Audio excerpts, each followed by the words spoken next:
Today's LB idea is personal moral values tend to drive voters more than facts. And across political parties, people are more similar than they are different. Ethan Poskanzer is an assistant professor of strategy and entrepreneurship at the Leeds School of Business at the University of Colorado Boulder. Ethan studies how organizations can select and connect people to develop innovative ideas and is particularly interested in how the opportunity to innovate can be democratized and made more inclusive. I'm Mariz Kuntz, and Ethan, welcome to the podcast today. Thanks for having me. Well, I'm looking forward to this conversation and digging into some of your new research about how voters relate to the concepts of truth and factuality. To just get us started, tell us about your research and how you got to this project. Yeah, so my research is all about our social identities and how they affect market outcomes. So sometimes that can be, do you see yourself as how our identity as being competent in certain domains, how that affects our behavior, how sometimes our demographic characteristics, our gender, our national origin, how that affects market outcomes. And one that I've been particularly interested in lately is how our political affiliations, which definitely being a Democrat, being a Republican really seems to affect behavior. Partisan identity, I think we're pretty clear on now, is not just a reflection of our underlying ideologies. Our identity as a partisan seems to do things in itself. So I have done some work on how that affects labor market outcomes, doing some more in that field, and also how that affects voting outcomes, particularly in how we choose to selectively apply norms to some candidates and not others. We're in an election season right now, and so this is a pretty interesting time for this research to be surfacing. Yeah, we actually started this around the 2020 election, which is a window into the pace of the social science publication process. I think we kind of hoped some of the issues in this paper wouldn't be as meaningful 4 years later, but here we are. So what got you started on the research? You said that it started in 2020. Tell us a little bit about what was happening then. And I saw that you did some additional data collection in 2023. So the project started overall as under a family of interest of how identity as a partisan affects behavior. And specifically around 2020, that was when, I guess it still is, but misinformation seemed like a really big issue. And we wanted to explore why this conception of misinformation as they're just fooled by this. They believe these statements that aren't true. So what we have to do is we have to put a little fact checker on Twitter, and then people will just be like, oh, this is actually not true. And then that would resolve the problem. And that didn't really seem to be working. So we wanted to dig in more and be like, maybe there's something deeper going on about why we see people support things that are not true, even though we have this whole ecosystem of fact checkers. There's something more than them being fooled. So can you tell us a little bit about how you approach the research? What did you do to get at this question of what's really happening? The method here is actually pretty simple.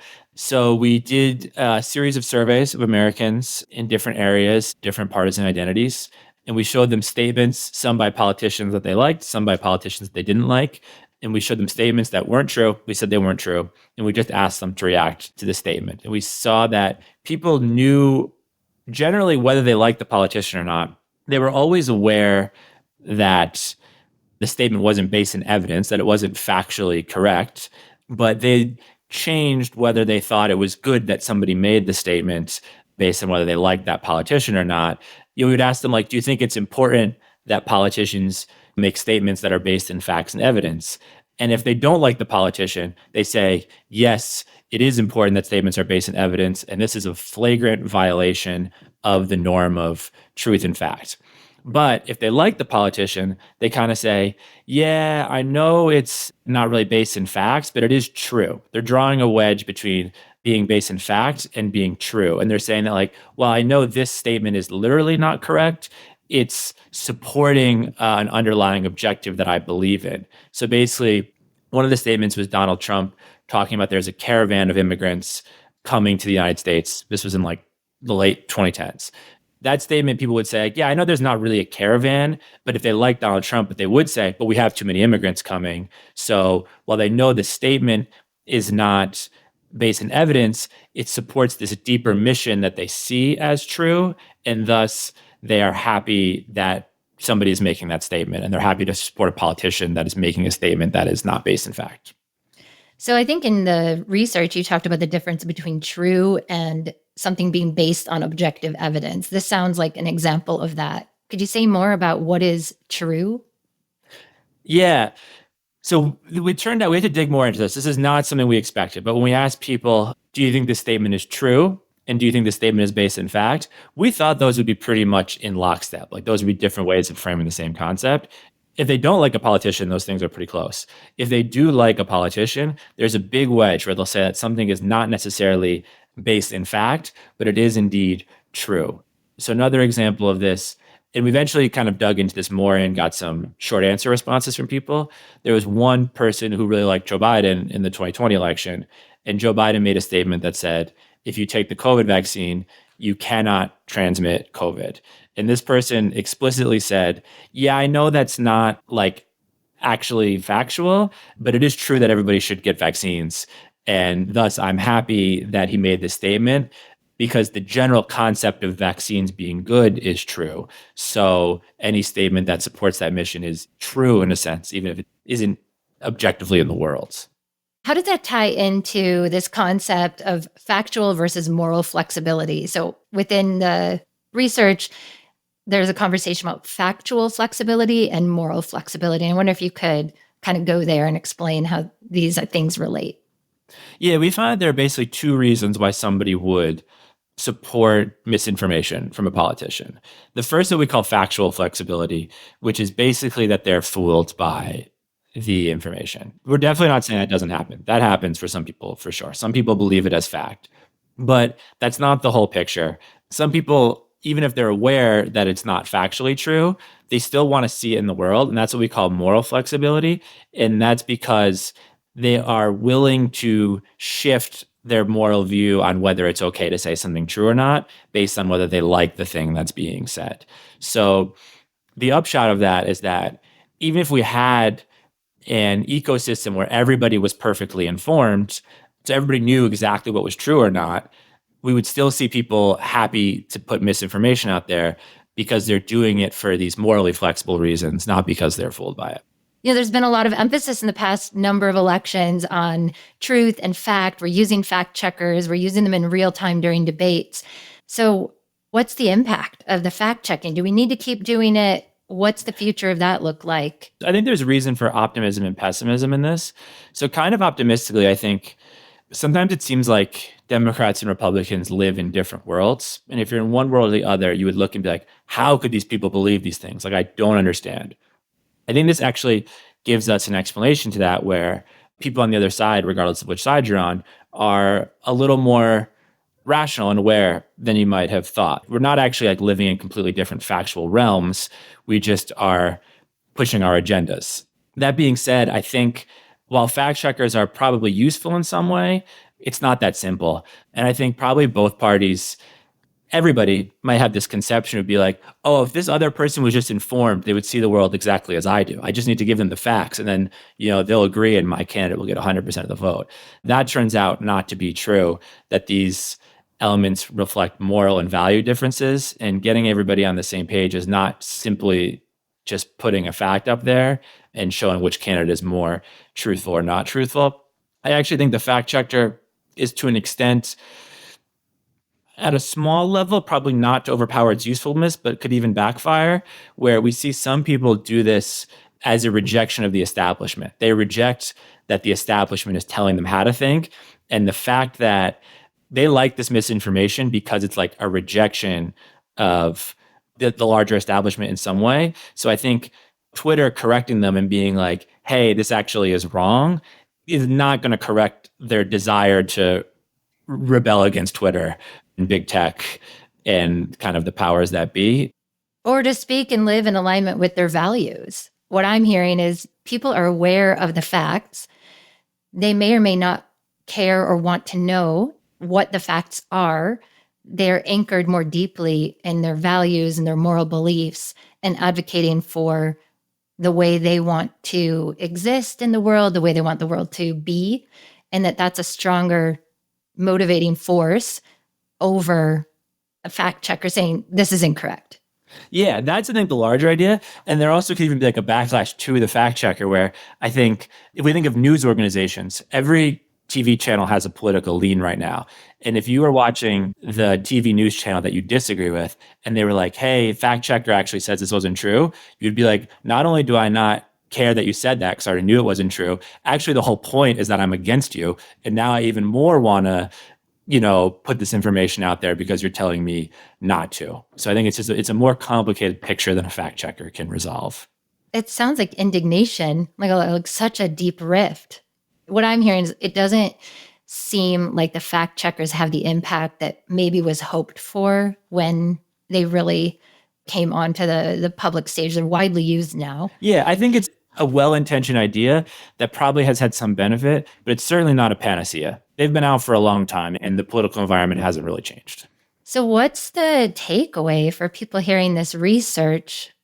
What can we hope to see or understand, or how can we take this information with us as we're in an election cycle?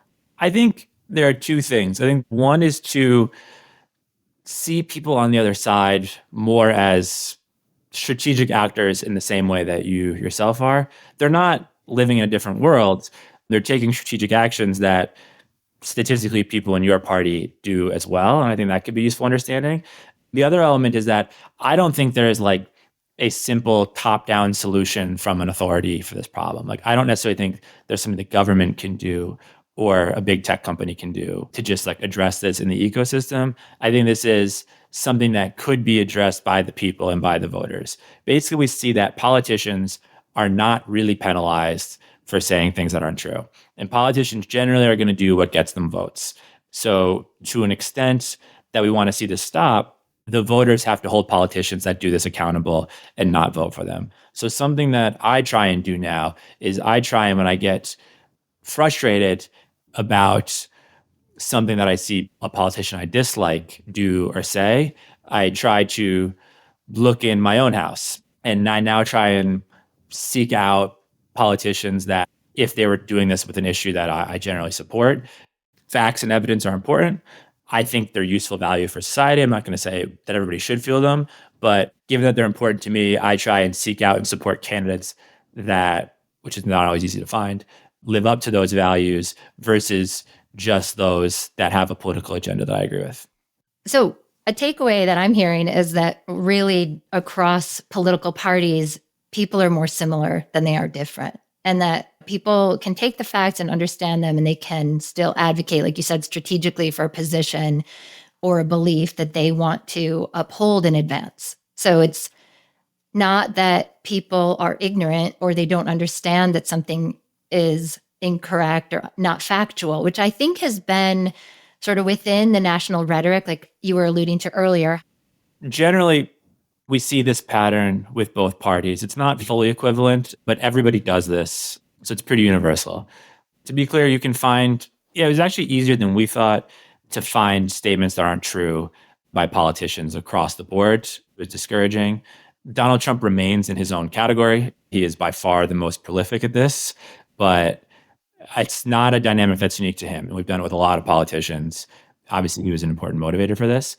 Yeah, I do think there is this temptation to just think like everybody on their side is like so naive and they're so, even like stupid. How could they not think this way? Like, how could they be fooled by this? And I actually think we are a little more alike than different in that, where people are kind of like taking in information, using it for their own strategic goals, which is, I think, is useful to humanize the other side of why they're doing things. I'm not saying that's necessarily like a good behavior. Like, I don't think that's something we should do, but it's at least like not the feeling of like these people on the other side are like aliens. Like, I don't understand what they're even doing, because everybody is kind of exhibiting similar tactics. I think kind of an upshot of this paper is like people just have different value sets. So it's not like just telling somebody information is going to make them see the world how you do. Yeah, that makes a lot of sense to me based on this conversation. And, values and culture and morals are just very, I think, deeply seated in the human experience. They don't change overnight. They don't change from reading a news article or from seeing a debate. Yeah, even less than that. One line on Twitter. One line on Twitter. Definitely not changing someone's lifetime experience. Do you have any takeaways or ways that you see this impacting the election cycle we're in right now? I think we're still in this world. I think I'm a bit old. I haven't been seen that many elections. So I can't say whether this is a universal feature of American elections, but I don't think the political environment has changed much since we did this study around the 2020 election. Do you have any advice for how people or organizations could take this knowledge, like our listeners? What's your hope that people see this research and what's the takeaway? I think the political environment will be better. This is going to sound simple, but it wasn't really clear to me. I think the political environment would be better if we tried to support candidates who we thought would conduct themselves in a way that was conducive to the American political system that we want to see, which I would say, frankly, is not that easy because I think there's always shades of these behaviors going on, but it's a new variable in my who am I going to support equation. So it sounds like there's an opportunity for anyone listening to really do some self-reflection and thinking about, how do I fit into this narrative? Are these the behaviors I'm doing? And how maybe does that influence the way we think about and interact with peers, colleagues, neighbors who may think like us or may think very differently? Yeah, about neighbors and values social morals. connections for sure. But I think probably most importantly as voters, I think kind of the point of a democracy is that politicians are going to do what gets them votes. So we're going to get the things that we have demand for in the world. And so if you say that, hey, there's too much distrust in politics and there's too much misinformation in politics, you probably shouldn't vote for candidates who do that because that's going to keep happening. Because I think this is a case where the politicians do what is rewarded by the voters. So we have the power to kind of create a political environment. I think one upshot of this study is that a lot of people are actually kind of comfortable with a political environment that's not based in facts. That's not my view of what I hope we have moving forward. But I guess that's a different thought, is that the assumption that everybody wants the world to be based in facts may not actually be an accurate assumption. I guess that's a little bit of the pessimistic but realistic side of this, that it's working for people and they feel like it's working. Why would they change? If they are also, by participating as voters in the political system in the way that they participate, and they are rewarded with the outcomes that they seek, it's also difficult for them to change their behavior. Yeah, I think that's fair. Or not even like they want to change it. They might be like, winning this election, this political point is worth a political environment.